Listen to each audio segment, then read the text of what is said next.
But sorry, Rüdiger, I'm gonna film you again saying your words.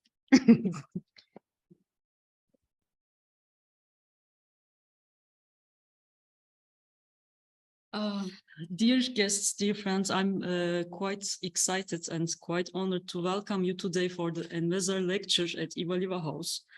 I remember the days, Ulaş, Bediz, we walked together side by side at the campus of Mersin University wearing these t-shirts. Ulaş, you cannot see this t-shirt, I guess, but you will remember it. I'm wearing this t-shirt today again. And we were chanting that we wanting peace is not a crime. Peace, freedom, rights, resistance, autonomy, democracy. That was the university and the country we dreamt of. And 2,212, the number of the academics who signed the peace petition. We were very few because our colleagues were afraid to stand with us, even though they believe that signing the peace petition is not an act of terrorism. But we were never alone, thanks to the solidarity we created together. And Kültürhane is a great example of that solidarity, that hope, actually. And also, Kültürhane is a great example what Arendt described as the right to have rights.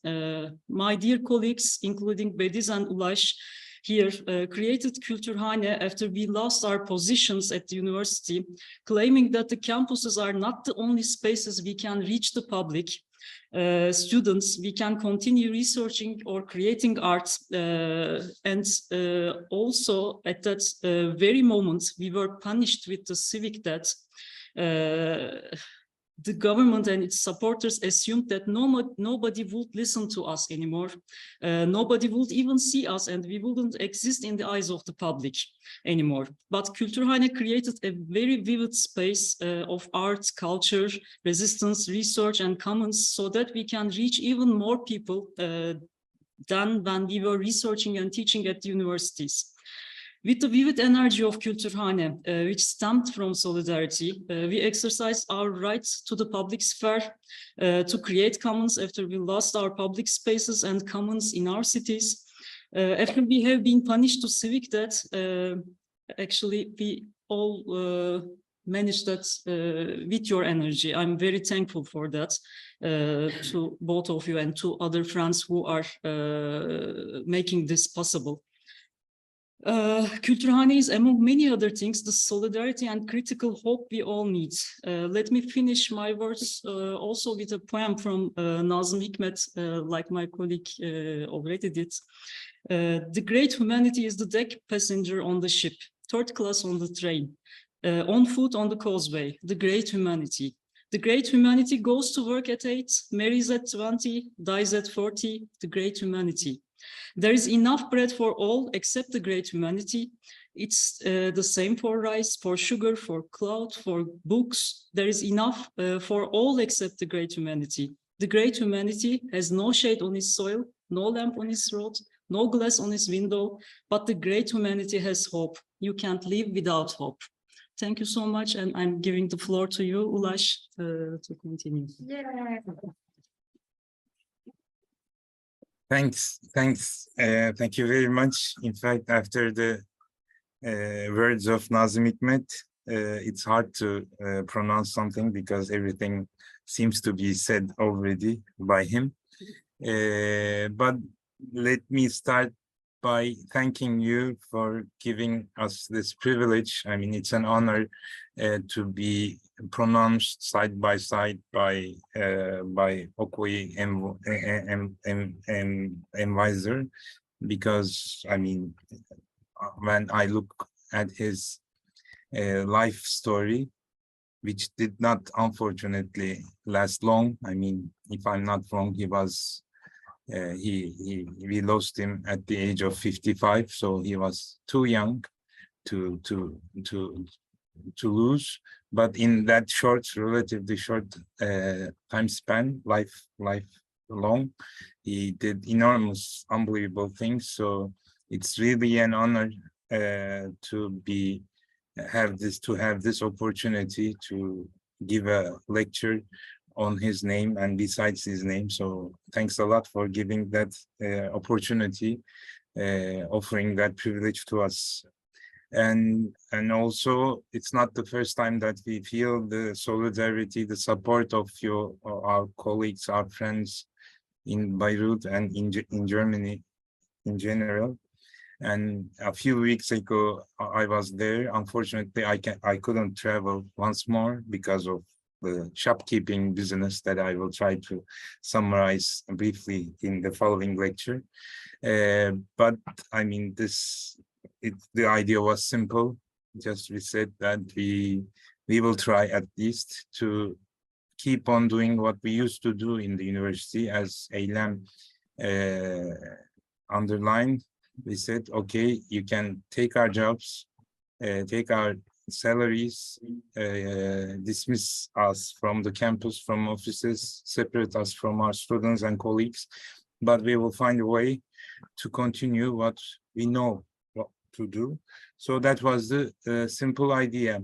But then with the almost 6 years now, we just developed the idea, and now I started thinking that what we are doing, what we are struggling, what we are trying is not a unique experience here in Turkey, here in Mersin, in Turkey, in Europe, in the world in general.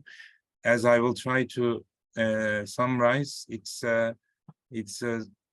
we developed all together with other organizations similar to us, a way of a technique of survival, a technique of resilience and struggle towards not only the authoritarian states, but in general, the transformation of the society. So I will try to locate our experience in a more theoretical framework to associate our efforts with the ongoing transformation of a macro paradigm. So if you allow me, I prepared a brief PowerPoint presentation, but you are of course free to interrupt and raise questions or comment on what I will try to share with you. So,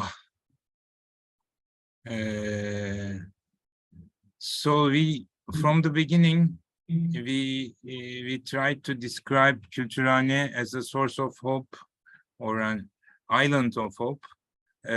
Because this is not an optimistic hope that things will be different, will be better, but we have to do something to be hopeful. That's one of the sentences of our dear friend Bülent Şık in his book, Stories from This World. He said,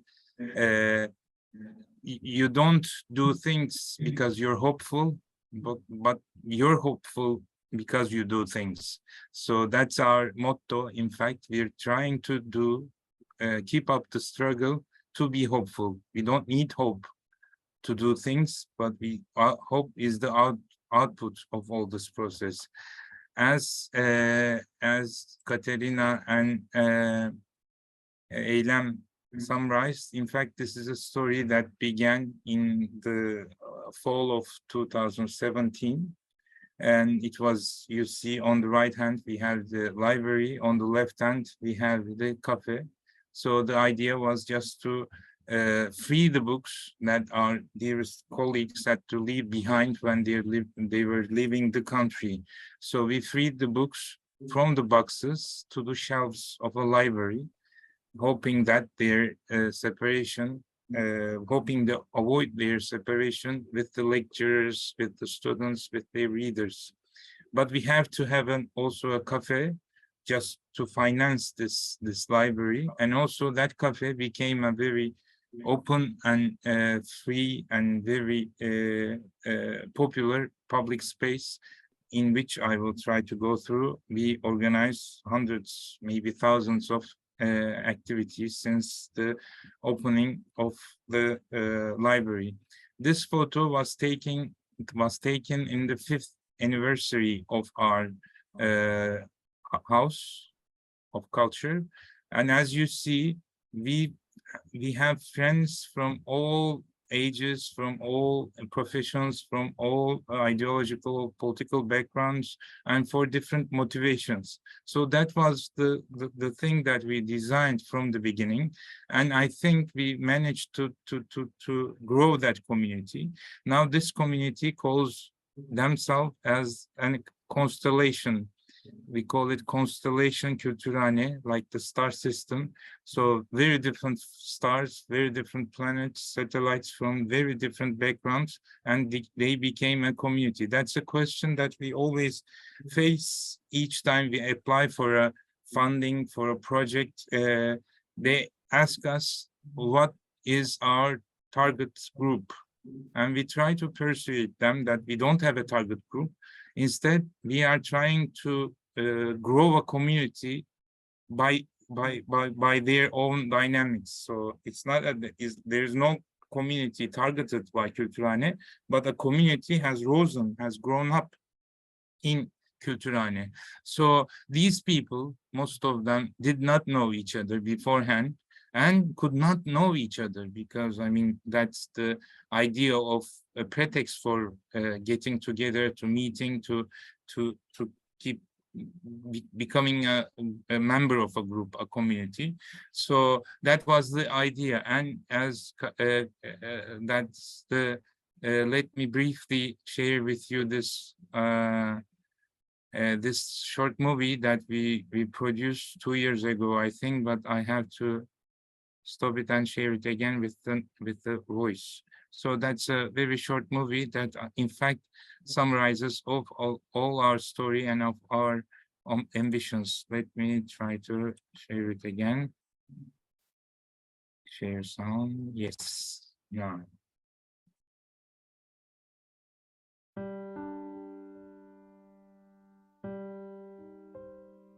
Sabahleyin ilk baktığım yer aşağıda Kültürhane'nin masalarının dizilmiş olması.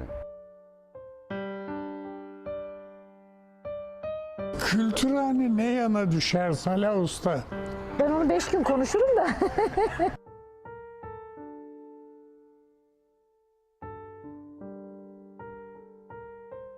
Kültürhanenin formu kendi içinde çok katmanlı. Çünkü işin bir kültür boyutu var, bir yaşantı boyutu var. Bu yaşantı boyutu yeme içmeden tat, koku, bedenin bizatihi yer aldığı bellek süreçleri açısından bir paylaşım alanı. Diğer tarafında bir sahnesi var. Bu sahnede kültürün ve sanatın olduğu, bilimin, felsefenin tartışıldığı bir sahne. Öbür tarafta ise bir kütüphanesi söz konusu.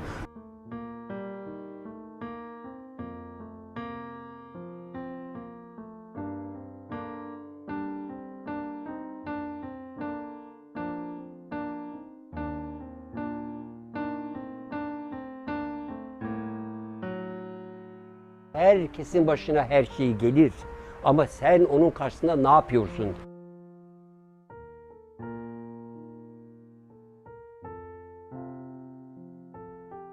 İşte Mersin Üniversitesi'nden ihraç olan akademisyenlerin bir kütüphane kuracaklarını yazıyordu gazetede. Açılışına geldik Kültürhane'nin. O zaman da çok duygulanmıştım. Çok kalabalık, çok güzel bir açılış olmuştu. O kalabalık beni çok heyecanlandırmıştı. Böyle çok umut dolmuştum. Kültürhane 4 yılda Mersin'de kültürün, dostluğun, dayanışmanın, gelişmenin ve yeni projelerin hanesi durumuna geldi.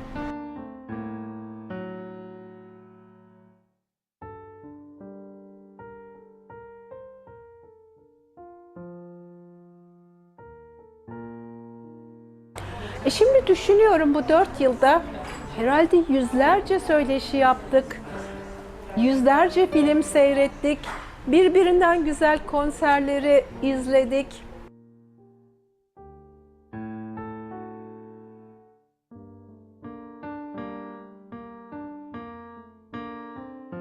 Her hafta pazartesi günleri sinema izliyoruz. 40 yaşından sonra film izlemeyi öğrendim desem yeri.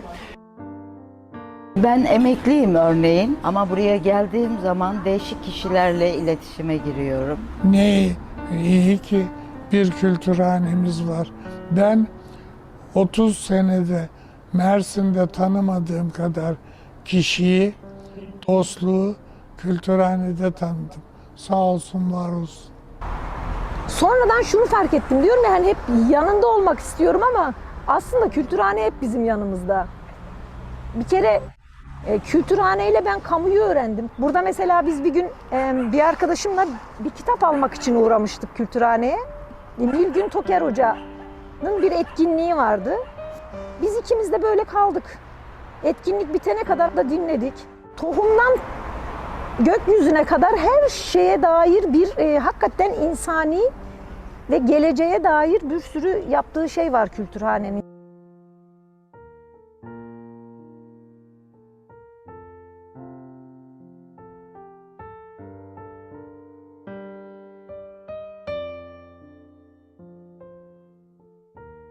Ve yaptıkları her şeyle, hani her türlü etkinlikle hala hani bir inanç var, umut var. O umudu koruyorum belki Kültürhane ile ben. Her gelişimde böyle elimde ne kadar kır çiçeği varsa buraya getirmek istiyorum.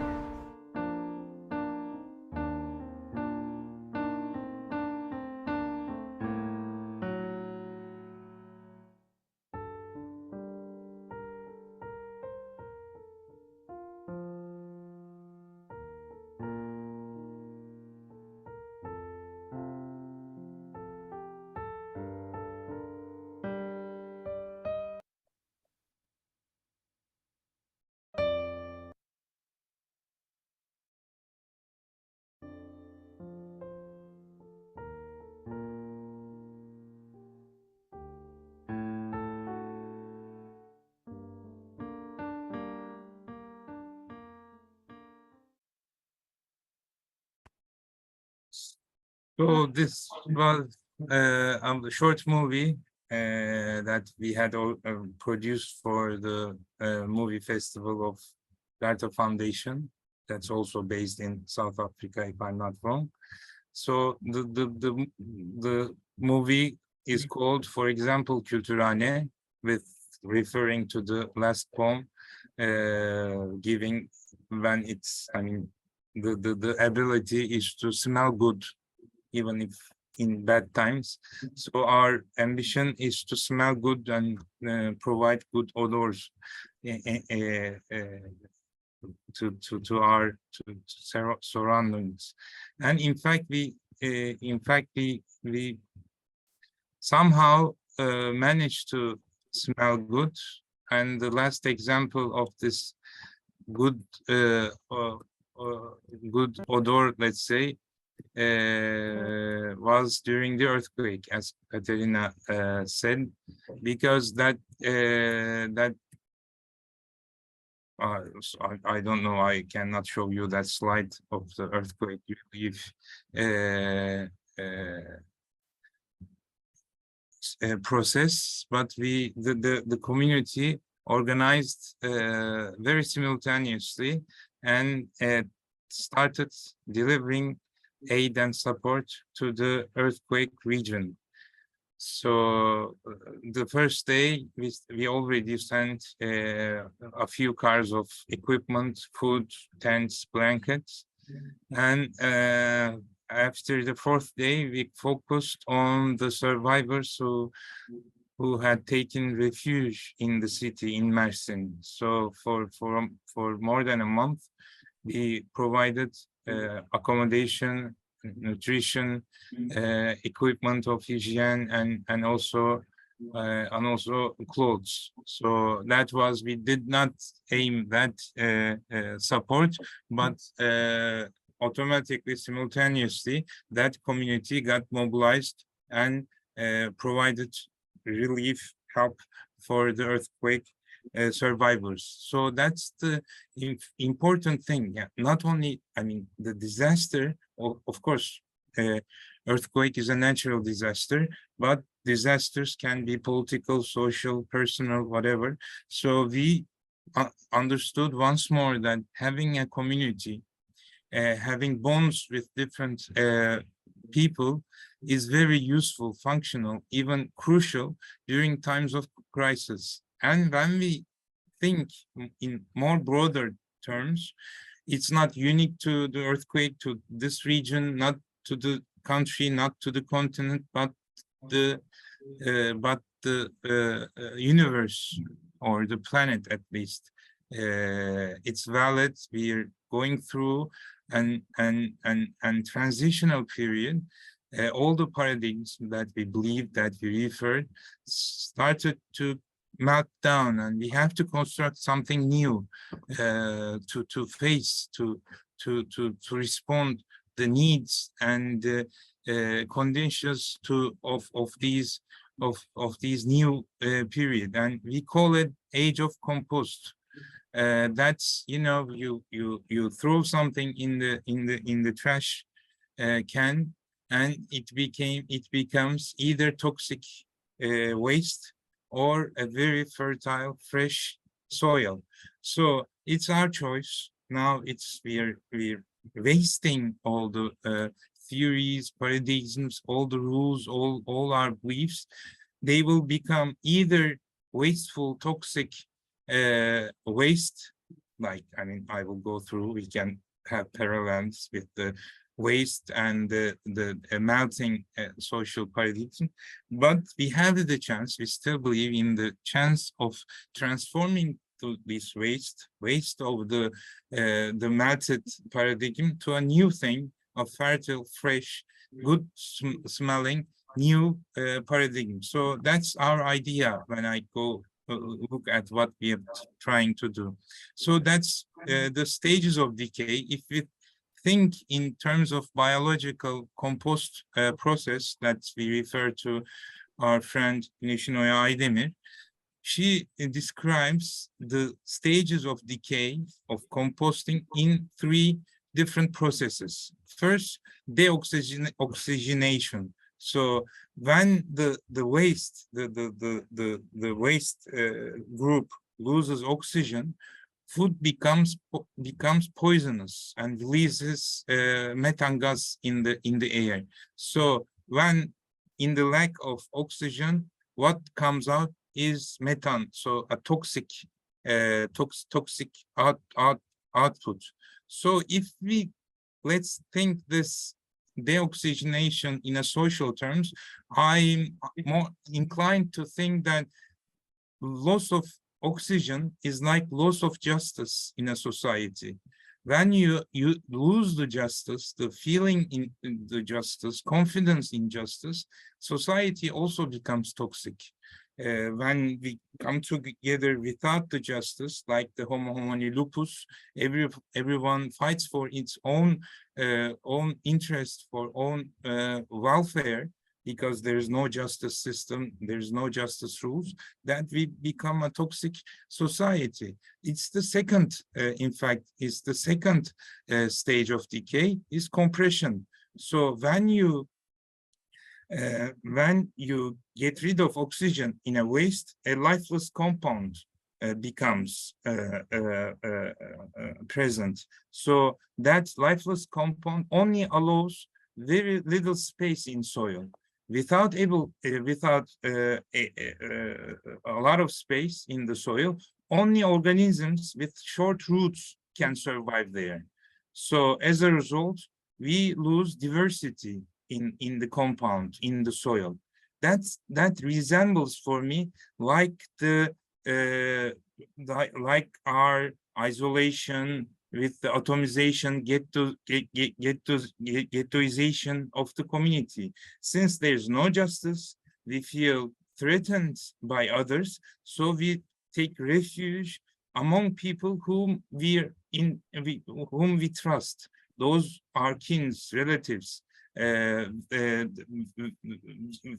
people like us, similar to us. So we become like compression. We lose diversity in the life, in our ordinary life. We try to come together to cooperate with those that look like us. And finally, that deoxygenation, lack of justice, and compression, loss of diversity, transforms the environment to an acidic place, because only those organisms that release acidic compounds can survive there.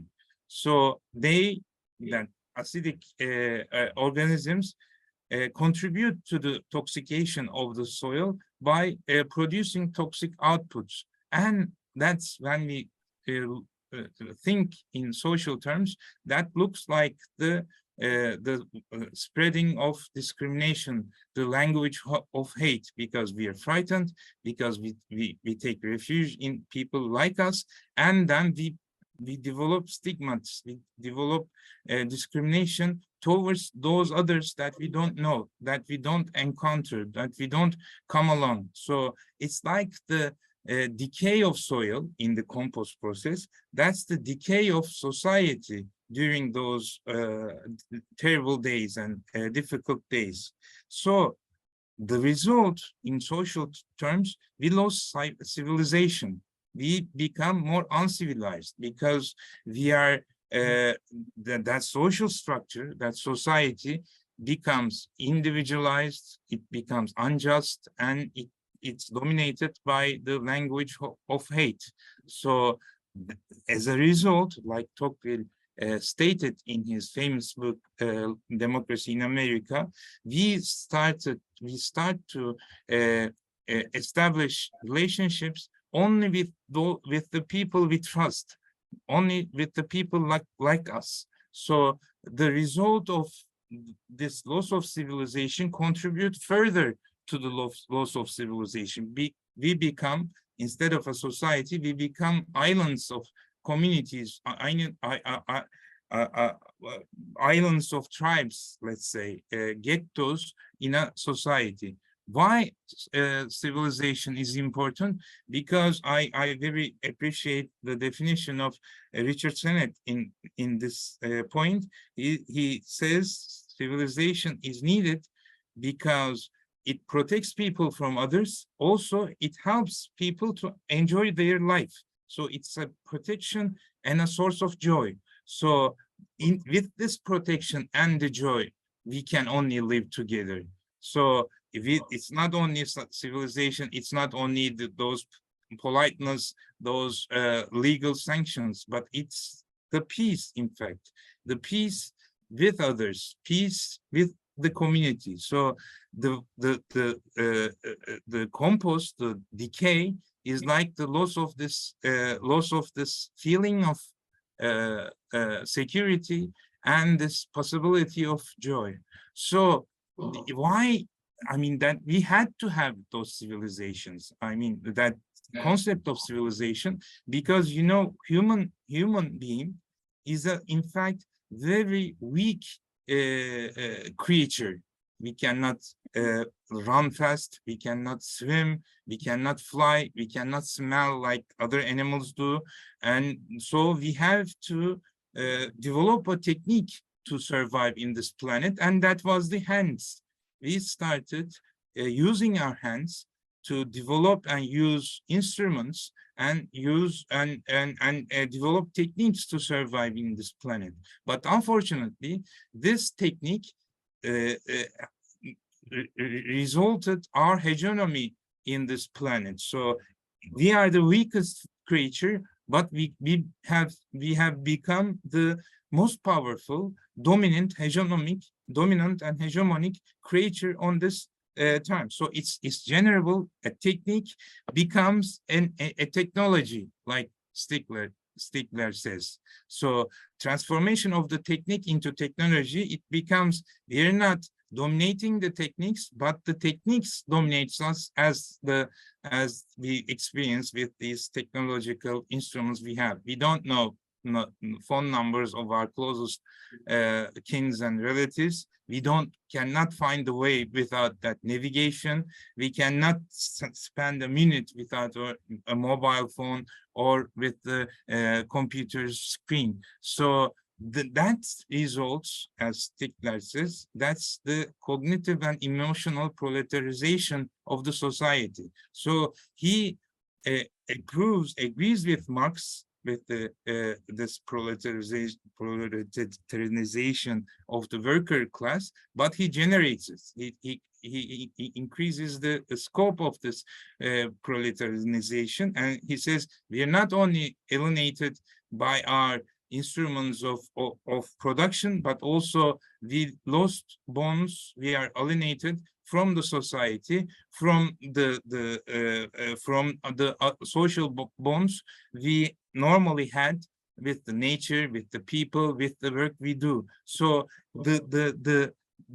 that's in fact those three stages of decay. So loss of civilization and this cognitive and emotional proletarianization, in fact, summarizes the transition we go through in these times. Those ecological problems is a result of this growing racism is against this, the loss of social justice is a result of this. Everybody tries to save his life, her life, or the life of their closest relatives.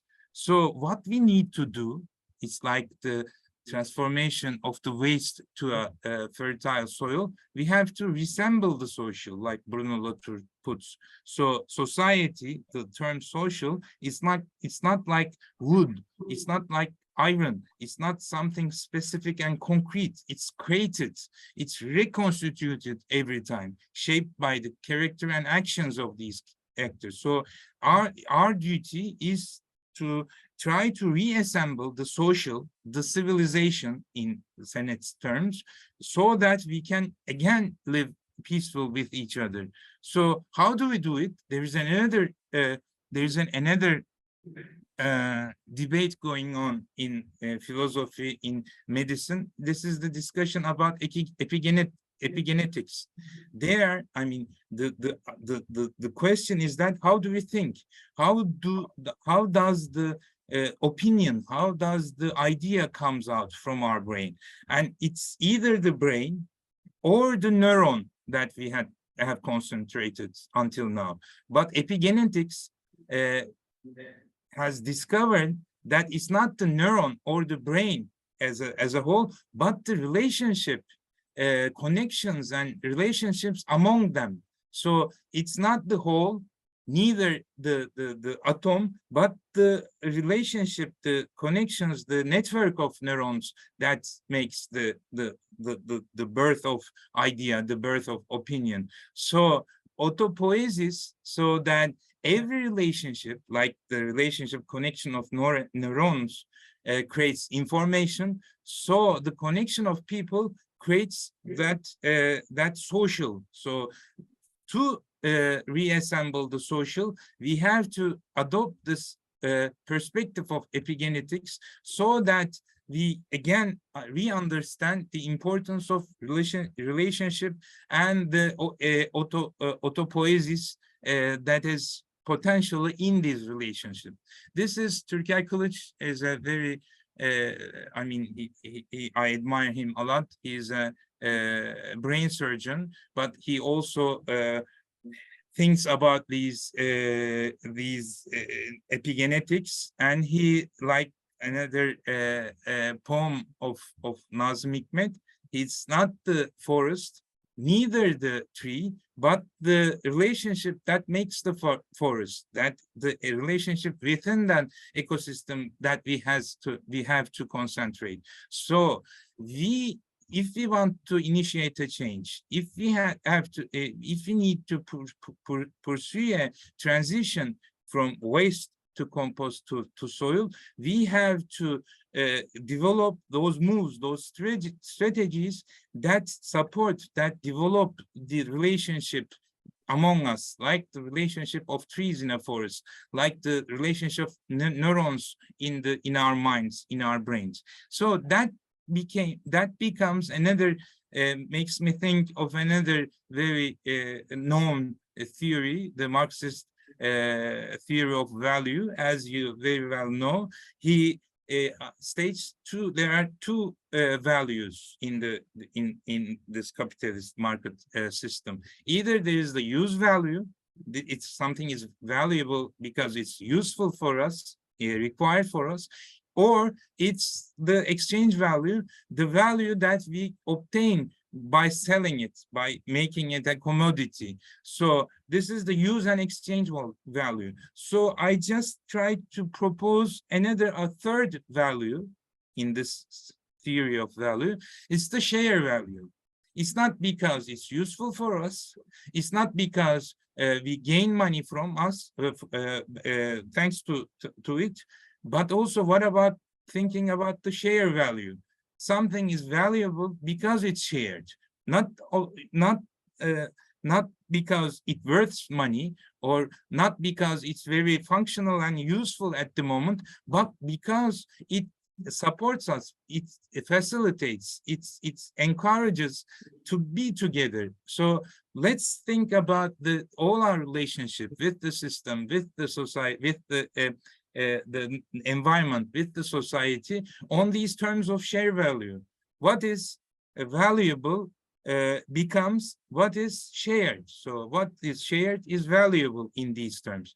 That takes us to the famous approach of commons. You know, the commons, when you think in first hand, it's the commons that those natural resources or cultural resources that are shared by many people. So we come to the share value in thinking about culture and environment. What if we start thinking this with the society? What if we try to discover or develop new values of commons, new instruments of commons that makes us come together, that helps us to gather around? So that's the idea. So I try to summarize this with the politics of commons. At the urban level, in a city, in a town, in a village, whatever, what do we need to discover or develop policies of commons that would enable, encourage, facilitate our gathering? That's the idea. I was working on this politics of commons before, I mean, in my previous life, let's say, when I was at the university.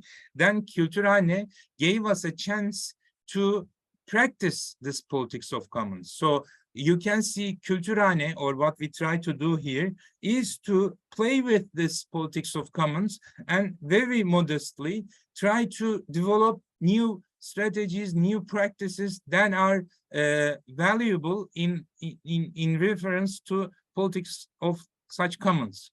So that's, again, we go back to Güneşin Oya Aydemir, those stages of decay. And in her terms, let's start thinking about the cure of decay and reparation through composting, not avoiding it to become a waste, but to transform it to a fertile soil. So she again put three dimensions for this cure of decay. First, entanglement, deoxygenation. The cure of deoxygenation is the entanglement. So we have to create diversity among people, places, knowledge, with providing a pretext for these contacts. Secondly, solidarity. So not only to come together to spend time, but to receive and give energy, like the photosynthesis in the nature. You receive the sunlight, and then you give out oxygen. So not only in financial terms, it can be in-kind, psychological contribution. So give and take, not only stand still side by side, but also to give energy and receive energy from those are next to us. And thirdly, circularity. So when we are giving and taking, we have to avoid the accumulation of the outputs.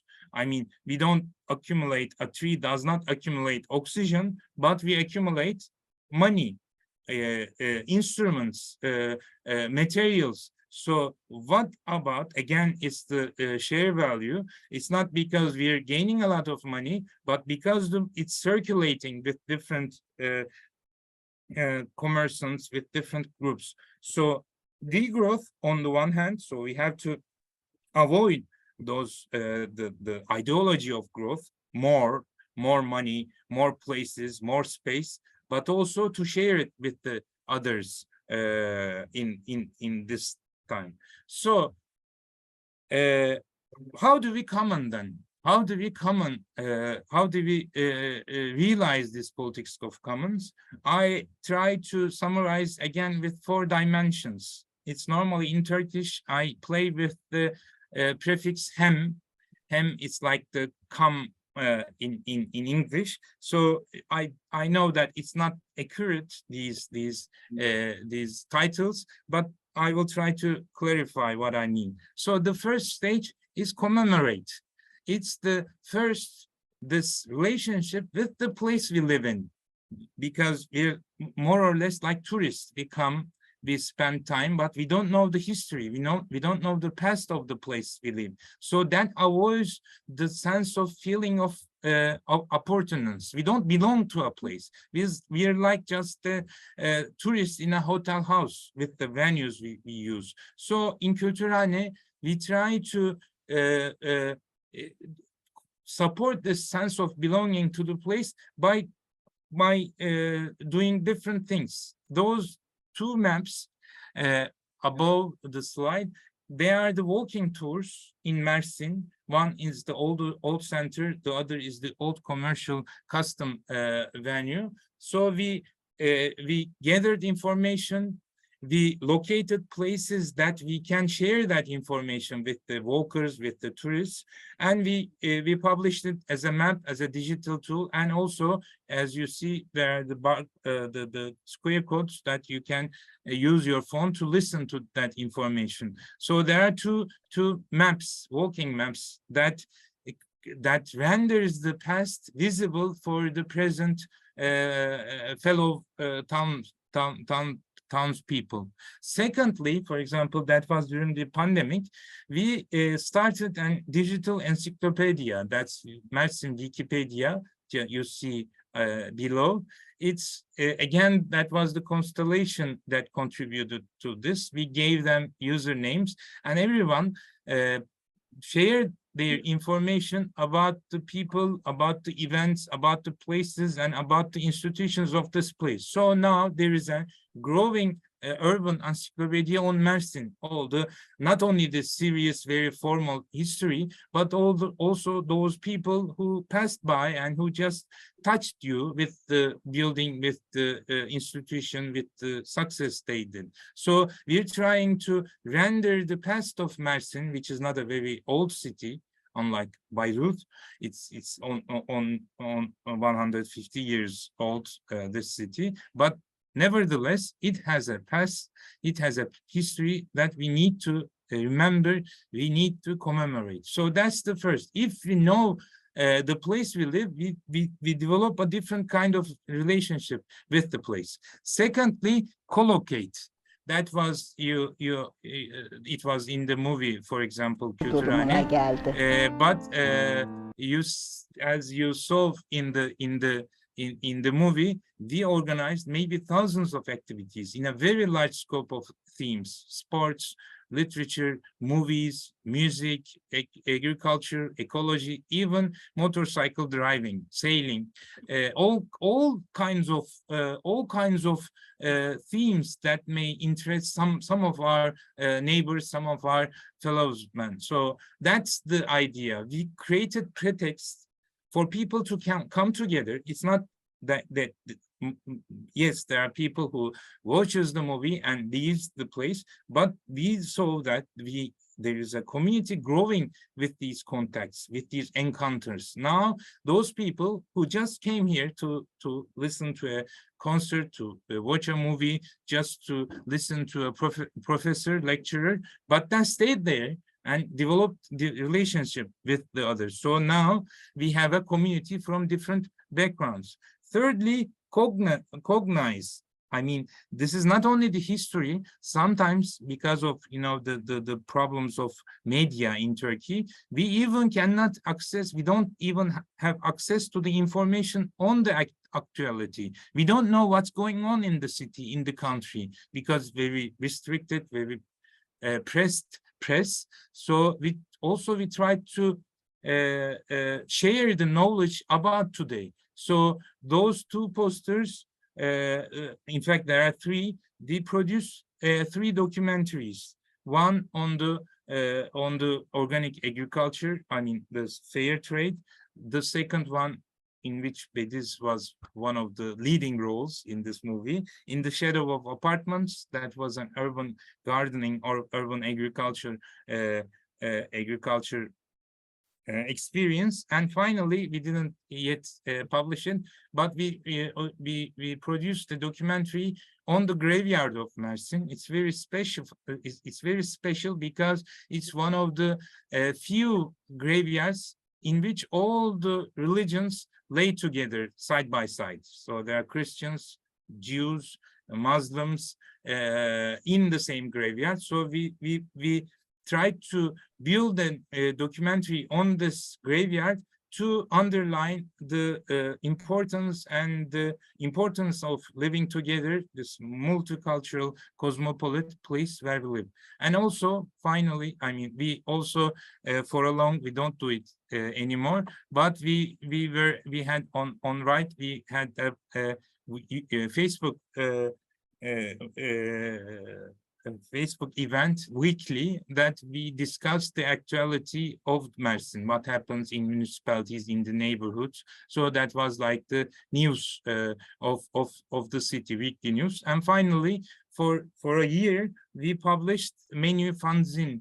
It's like the menu, ordinary menu. You see the food and beverages, their prices also, but we put the stories in it about the city, about what we do. So it's like a local newspaper, local periodical in which you have an access to what's going on or what has gone. So it's like a newspaper, and the other one is like a television movie. And finally, not only a sense of belonging, not only encountering, not only knowing, but also it's the idea of cooperation. It's an idea of organization, and it shouldn't be like the other ones, like the hierarchical Weberian organizations with a president, with a council. But we try to create grassroots rhizomatic organizations. There are different experiences from all over the world. I mean, there are housing cooperatives, sharing homes, the different share of accommodation. Unfortunately, we couldn't yet. It's one of our dreams, but we couldn't develop a project about accommodation. But for others, for example, the organization of compost consumption, to fair trade, to directly contacting the producers, a local food group raised from, I mean, it has started before Kültürhane, but with Kültürhane's events and community, it became a vivid food group. We organized 2 different festivals of sharing. There were local producers, local artists, local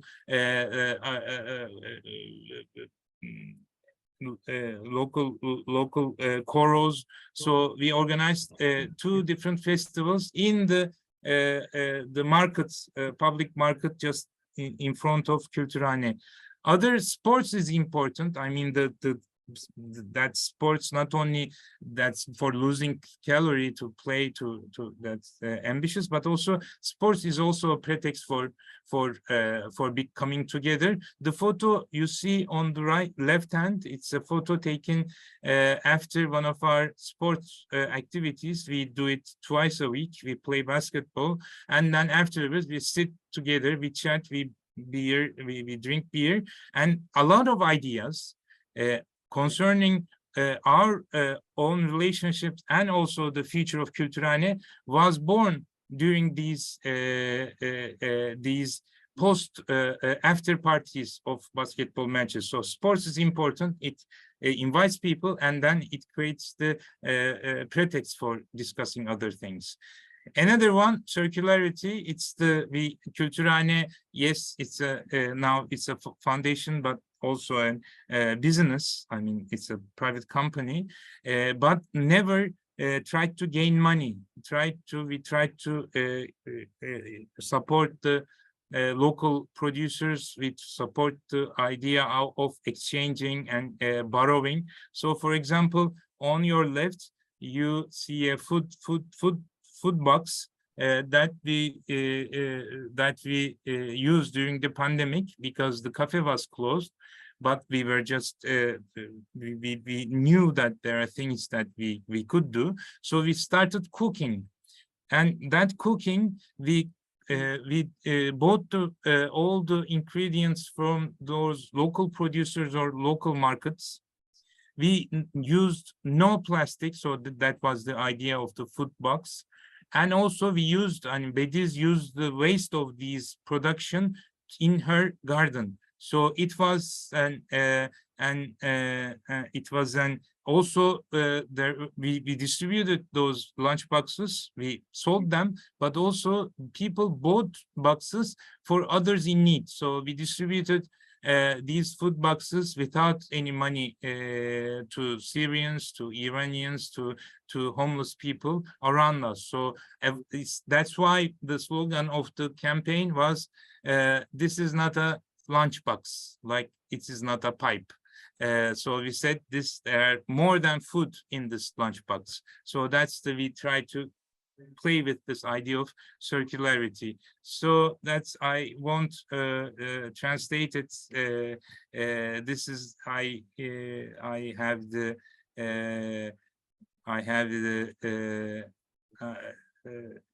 let's say I end the presentations with the very important words of Tanıl Bora.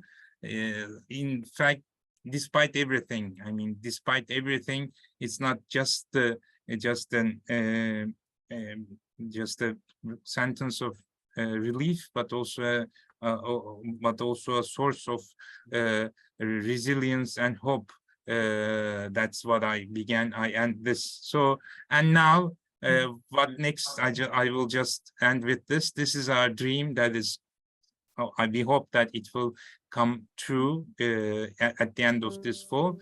We are working. There is a park, unused park, just next to Kültürhane, and with the used containers, we started building a community center, neighborhood cultural centers. There, we found some money, but because of the inflation, we're still in need, and we are trying to find. There will be a multifunctional hall, kids hall, a library of things, an artist hall, and repair station, and a garden, a roof garden, and also we will have more space, and we will cooperate with other organizations in Mersin so that they will also have a place to pursue their activities. So that's for tomorrow. So if you come next year, maybe we can offer a cup of coffee in this new environment. Thanks a lot for your patience and interest.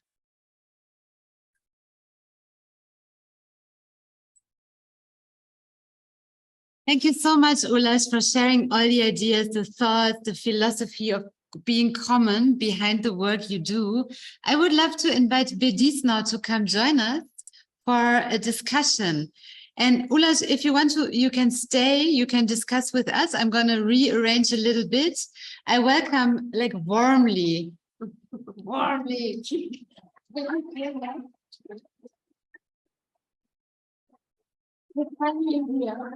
We're finally here, and who has to do be the recipient of a little thing we have for you, which is because you are, Ulaş, how do I do that now? Yeah. Like this.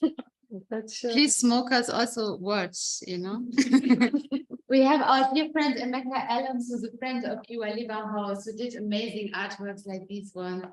We asked him to produce a work for us that speaks to the vision of Okwui Enwezor. This is what he came up with. It's a beautiful artwork in a limited edition of silk screen prints. There's this is number 4. Yeah, number 4 now that is around the world. The first one is in Princeton now with Professor Chika Okeke Agulu. The second one is at Athele Institute with Thelma Uche Okeke, and the third one is in Kampala with Nantume Violet, and the fourth one is now with you in your suitcase, and now later we'll go at Kültürhane in Mersin. Beautiful. Thank you. Thank you. Thanks a I lot. think that, shall I rearrange? You can sit on that couch and put Yes. the computer there, and then let's have questions, discussion, all of it, please. Yeah, let me do it. Let me put the computer here. Ooh, sorry guys. Oh my God, I'm so sorry. Maybe he would rather see the public. Maybe, I don't know. I think. I mean. Okay, please. Don't No, worry. just take a look. I know. Lush, can you hear from the mic? No? Lush, can you hear me? Yes, I can hear you. Okay, okay. So if you have questions, please ask to Lush and. Yeah, let me see. That's. Hey, Merhaba. I don't know whether nice to see you. I see you. That's amazing. Thanks a lot. I didn't know how much you were doing, so I knew already that Kültürhane is a very vivid place. But that's wow. How many people are you?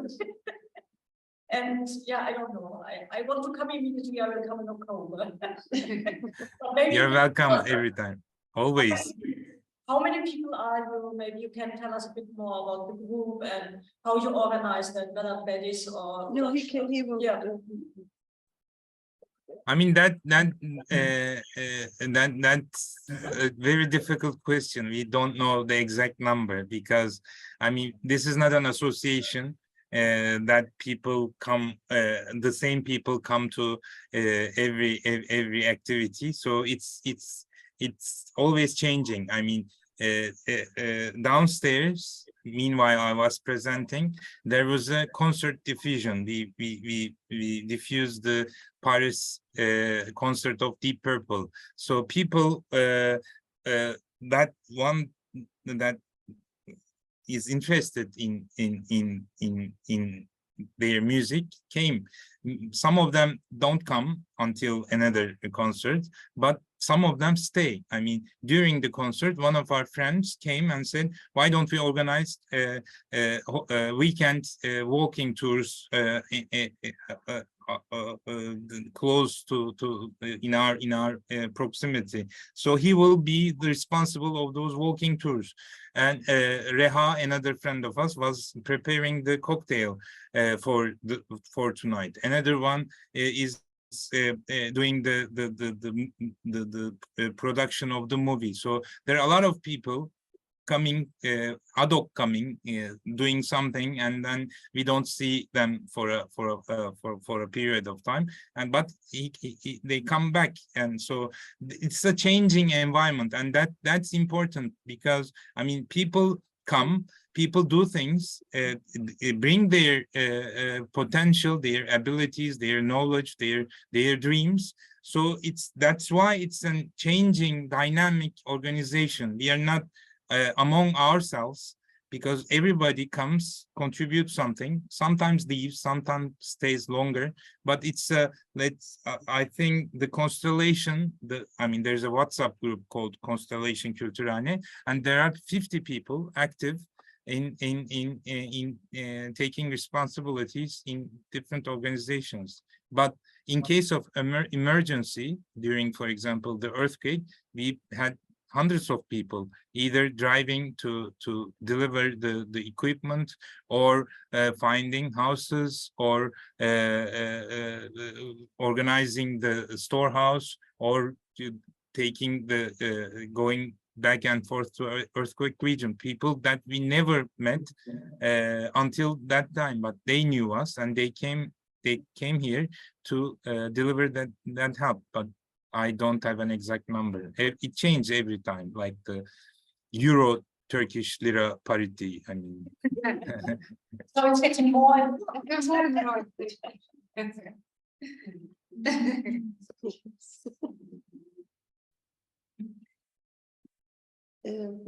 Maybe because if you have questions to Ulash, it would be nice he could answer while he's here. Yes, but I think we also want to hear you, because like it's so beautiful to hear both of your ideas coming about composting, about working the land, about agriculture coming together. And one of the questions I would have, it's a little bit of a big question, so perhaps we chop it down, I don't know. But with that experience you had, like, do you hear me, Ulas, when I speak like that? Yes, yes, I can hear you. Okay.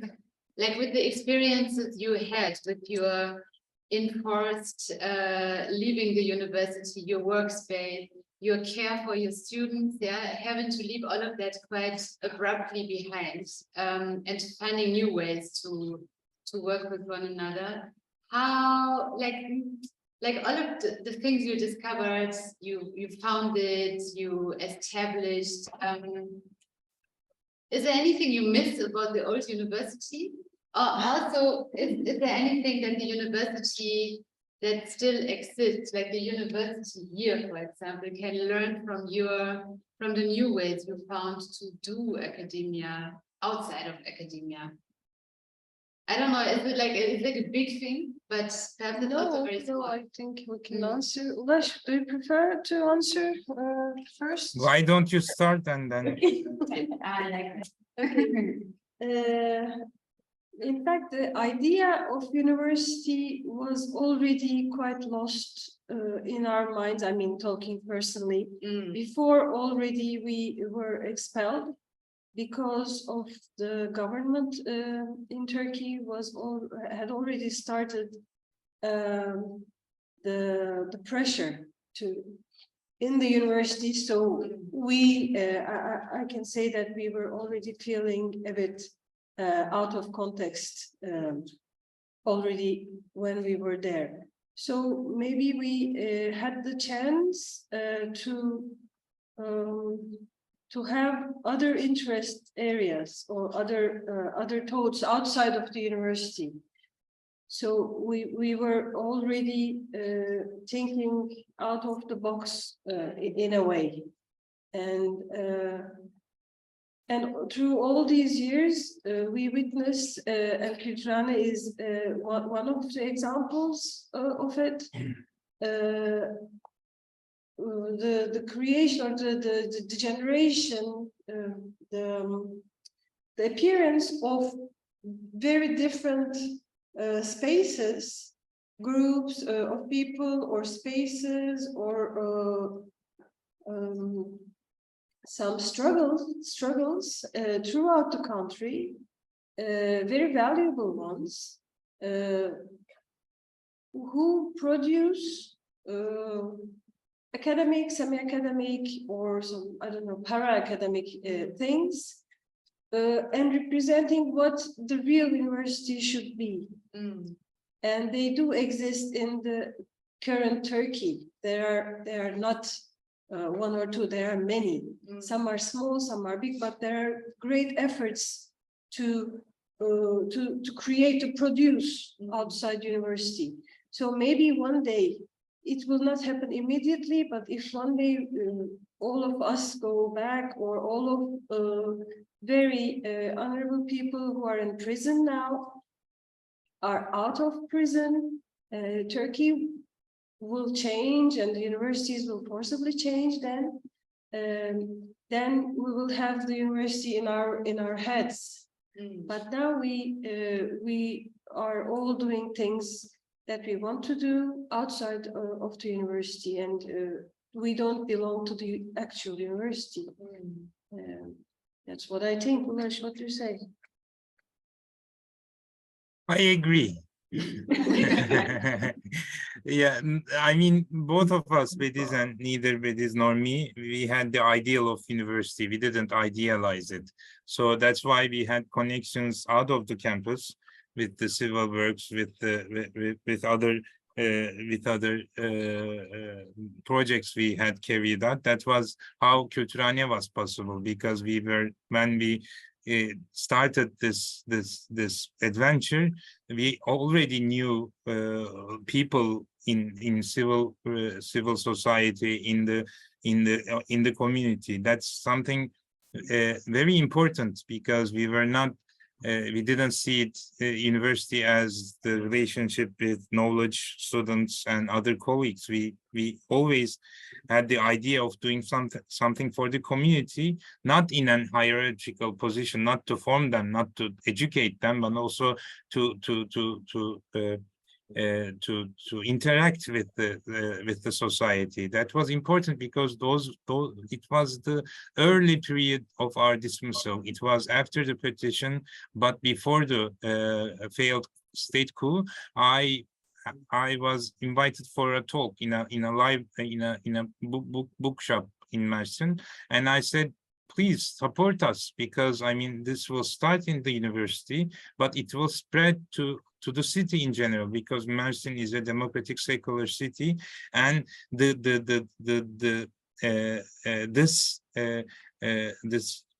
pressure on the university will sooner or later spread to the city as a whole. And one of the listeners raised his hand and he said, what did the university do for the city until now, and how come you ask for support now?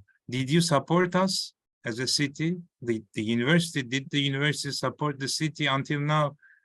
So you don't have right to ask for solidarity. So that was important. I mean, university behind the, I mean, not like Bayreuth University. I mean, Turkish universities are gated communities, really gated. I mean, you cannot enter to a campus without your identity or student card. So it's isolated from the society as a whole, and that's a choice, because it's not the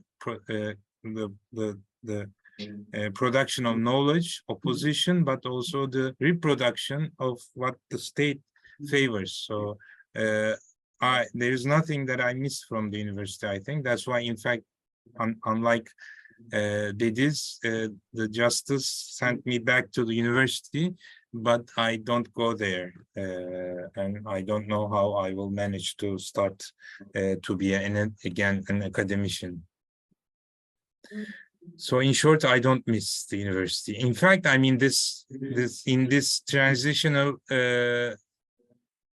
stage of time, period of time, I think university is also outdated as an hierarchical compartment with the compartments. It's not, I think it doesn't respond to needs, the information knowledge needs of the present humanity. It's like the epigenetics. We have to play with different disciplines, with different domains of science, so that we can create the useful knowledge for these times, I think. Thank you both for that. I just want to use that moment to acknowledge the presence of our students, because what we always try to do is to enter the curriculum. So we have one class that we always teach here. It's called a History of Art Told Along Independent Art Spaces, and one space at Kültürhane now. So lots of you have been working with you and on you and studying your practices and so on. So I'm happy if students would love to ask a question or say something or whatever. But later we will definitely hear music from Ozan Şahin, who's going to play the bass. Do you want to say?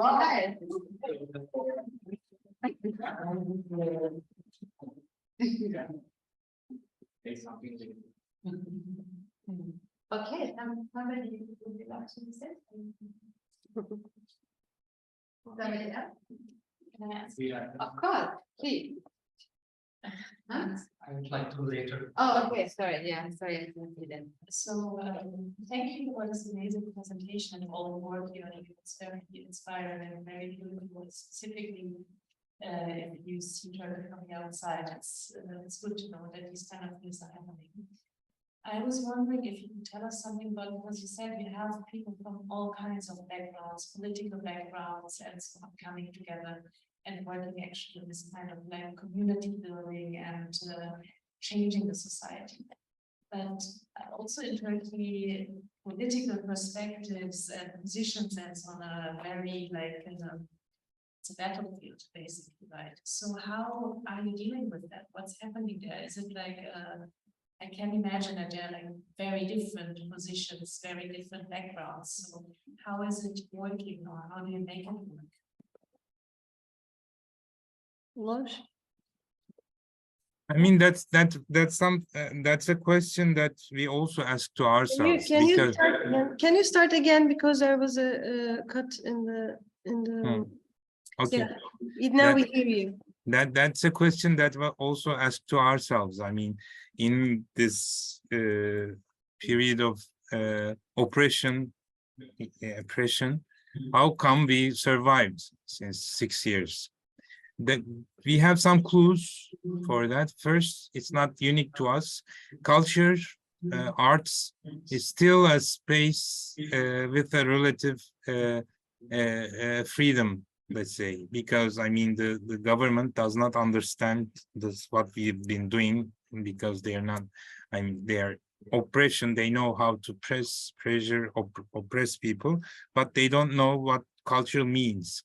So the culture, it's not only for Kültürhane. Now I'm a reporter of a national project about similar organizations all around the Turkey, not only in Mersin, but different kinds of artistic organizations, cultural organizations survive, some more or less, let's say. So first, since we're not like an political organization, that we don't we not stand as an opposant to the policies, I mean, directly with the slogans, with the press releases. We are not dealing with the problems, because I personally, we know that we are not powerful enough to resist to that. That's why I prefer the word resilience instead of resistance. We are not here to fight against the state, fight against the government. We are trying to hold something, create a potential that maybe in the future be a useful tool, like in the disaster period. So we are not facing directly against the state policies. We are not a political organization. We don't have affiliations, neither with parties or organizations. There are people from all parties, even from the governmental party, the Justice and Development, but they are here to listen to music, watch a movie. That's the first one. And secondly, I mean, from the beginning, we always, that's how we started producing movies. We shared the talks or the events here live on YouTube, Facebook, whatever. So we use the transparency as a self-defense system. We said we are not a closed community behind closed doors. What we do here is accessible through your internet browser. So we didn't have a lot of civil police agents here trying to understand what we're doing, because we were diffusing it online live simultaneously. So we played with the technique of transparency to show that we are not a secret organization, a secret political organization that trying to knock down the government. And thirdly, Mersin is our chance, because as I was saying, it's a democratic secular city, and they supported us. I mean, even we have the stigmas of those dismissed terrorists. People came here because they trusted us, because they saw our sincerity, that we are not just like other political organizations that only focused on criticizing the government. We're not dealing with the present. We're indirectly with the relationship with the present, but we are dreaming about the future, about this country, and we're planting seeds, as I use sometimes as a metaphor. It's not just a battlefield, but it's an agricultural garden here, and those seeds will become trees that may be useful in a more active, direct political struggle. So we didn't experience a lot of pressures from the state until now, but it's always possible. Ulaş, may I add that story Please. of that young student? Please. The woman, the young female student who, a wheeled woman studying in the library. That's the story Ulaş told. I think of this as a seed because Kültürhane is the only place in Mersin where you can find the Armenian weekly newspaper Agos, the newspaper of Ranting, and that young woman came to Kültürhane specifically to read Agos, and she told Ulaş that this is the only place she felt as herself. Free, and that she could live as herself. I think that really shows. I mean, you have a newspaper there. You never know who reads it, and sometimes there's somebody.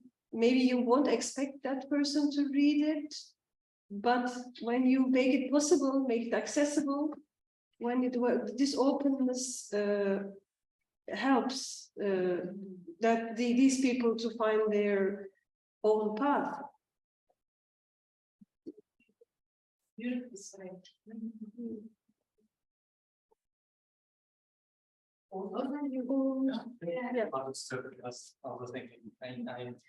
I just want to add to what Ulaş said a couple of minutes ago about the university's structure being integrated to the geographically to the city. So I'm Turkish. I'm coming from Izmir. And I used to study in Izmir as well. And then I quit my studies because of some of the reasons. Many of my professors were like dismissed from the academia. The curriculum was like corrupt, nationalistic, racist stuff going around. And I said, yeah, I have to start from scratch. And I moved to Germany, started here studying African studies. And there was one particular culture shock when I first came here. It was like I was looking to the address of the university's campus on Google Maps. I was following it, and like it said, yeah, you arrived. I'm looking around. I saw like student dorms which looked like typical settlements. I didn't know that I was inside the university already, because the distinction or like the university idea of university in Turkey is like very isolated, as Ulaş said. We have like border walls and big gates, and you can only enter. Police. And yeah, of course, this horrible security people. They are like, I don't know, acting like sultans or something. They ask you, what are you doing here? When I'm a student, I came to the university. What could I possibly do?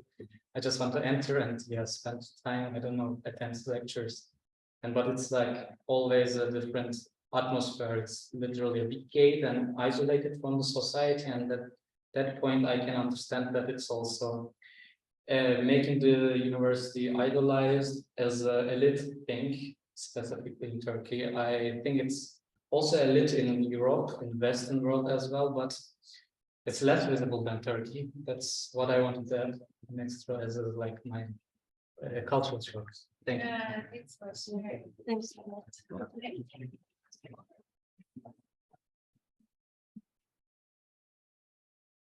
You have an answer to that?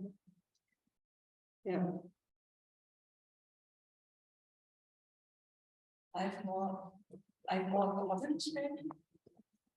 I've more comment, but not a question, because two things. There is one is taking up again the question by Karina, and the question of university, because I'm at university, and most of us are in the one way or the other.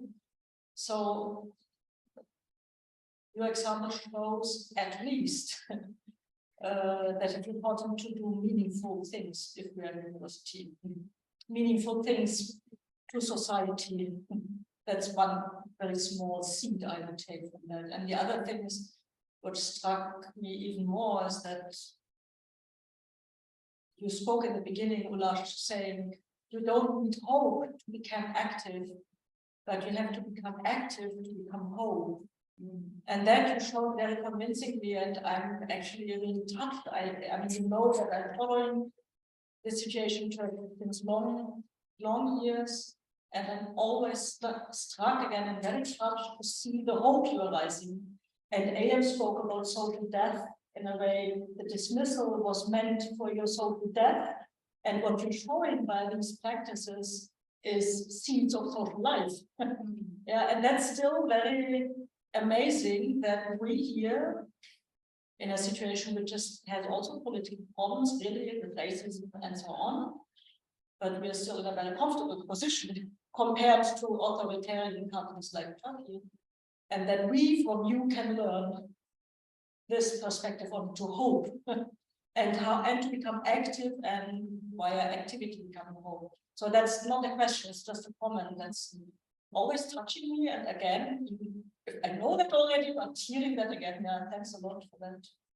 It's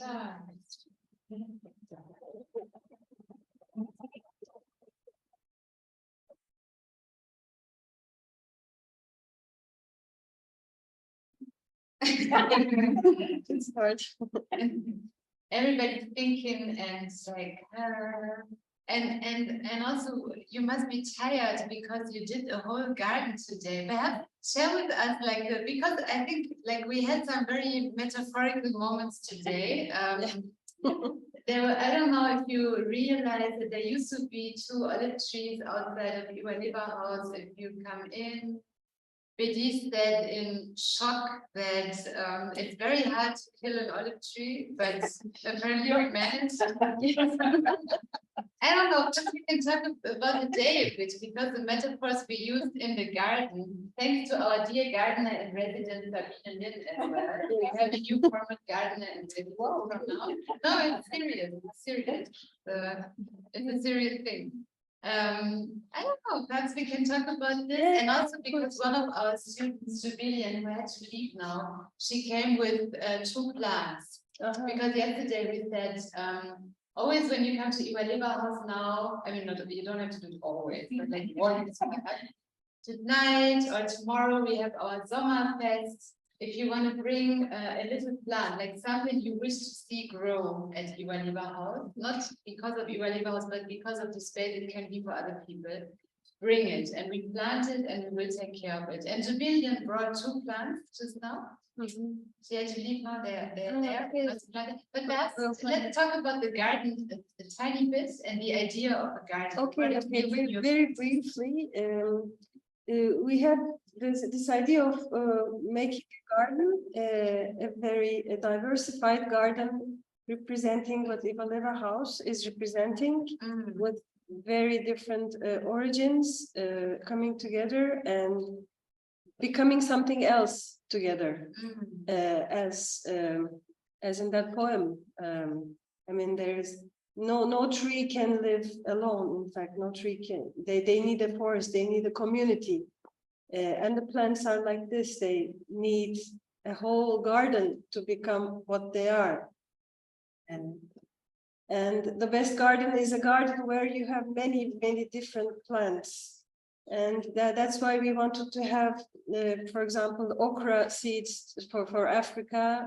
Maybe some other people will bring other plants, and the garden will grow. But we also planted these plants that smell nice when they're crushed, like lavender, like thyme, and like basil. You can find them now in the garden, and maybe they will grow, hopefully, and you will be able to pick them once in a while and have a tea or put them in your meals. And also about the olive trees, yes, they were in front of this building, but they were dead and they were dry, completely dried out with no leaves at all. So, you know, olive tree is an evergreen tree, and it is known as the symbol of immortality, because it is quite impossible that. But then I thought, I mean, I was ready to just put the blame on Ivanova House or the community of here not to have taken care of them. But then I thought they are in a pot, whereas the olive tree of Kültürhane is on soil, and it's thrived in 5 years. It's 6 years. It thrived. It became a huge tree now, but in a pot it is impossible. So even a tree like an olive tree, which is really very resistant, very living always, or finding a way to continue to live always, they cannot live in a pot. So we have to think of this when we think of refugees, maybe migrants, people who are out of their context and put in a pot. How can they survive there? How can they survive if they're not given any chances to thrive? And then we took them out of their boxes and we cleaned the soil, and we placed them next to with Sabine. We placed them next to the plants in the garden. And seeing them all completely dry there, maybe will remember us things each time we pass by. It's the commemoration that Ulla talked about, hey? Yes. Yes. And it's like funny that gardening, because it gives so many like really tools to analyze a situation, because paradoxically at the same time while olive trees die here, there's one plant surviving since the 80s, we learned, which is the chives that Uli Bayer, who is the founder of Okwui Enwezor House in 1981, had on his kitchen thing, I don't know, and generations of practitioners here have been taking care of that little plant. You can, we can pay €2 and I show you. It's crazy to think about that. Yeah. In terms of what do we remember, who do we take care of, Yes. It was such an eventful gardening afternoon. Have you now made a garden there also? You would like to see? Of course, we're going to do a tour just now, but not just now, because we first want to say thank you and please stay with us always, connected in the ways you want to, we want to. Let's find ways to really collaborate, and I think thank you from all of us for the fantastic work you're doing for all of us, actually. So thank you. We thank you. I mean, the value, you cannot imagine the value of of your invitation, because what we are doing is not a project. We are not, I told a lot of things, but none of them was conscious, was not teleological. We were just have the inspiration and feeling of doing something as trying to produce hope. But sometimes we are lost in translation. We are doing things, but sometimes we forget the how it's seen, what it represents. So your appreciation by inviting us, by honoring us with this lecture, gives us more self-confidence, and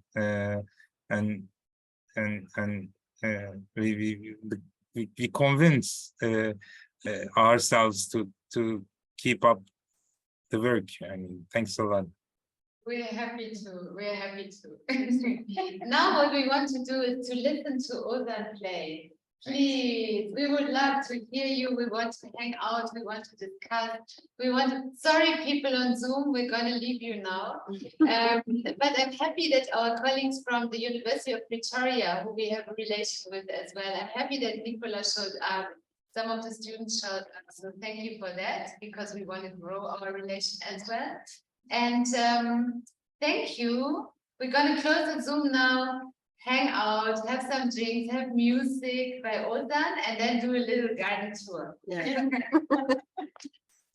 Okay, thanks again, and happy continuation. Oh, sorry. What did I do? Send Sorry, us photos. I really Of course. I need around like 50 minutes to. No prepare. problem. So Okay, cheers. Cheers. We can go and see the Bye photo. Hoşça kal. Oh, sorry. bye. Bye bye.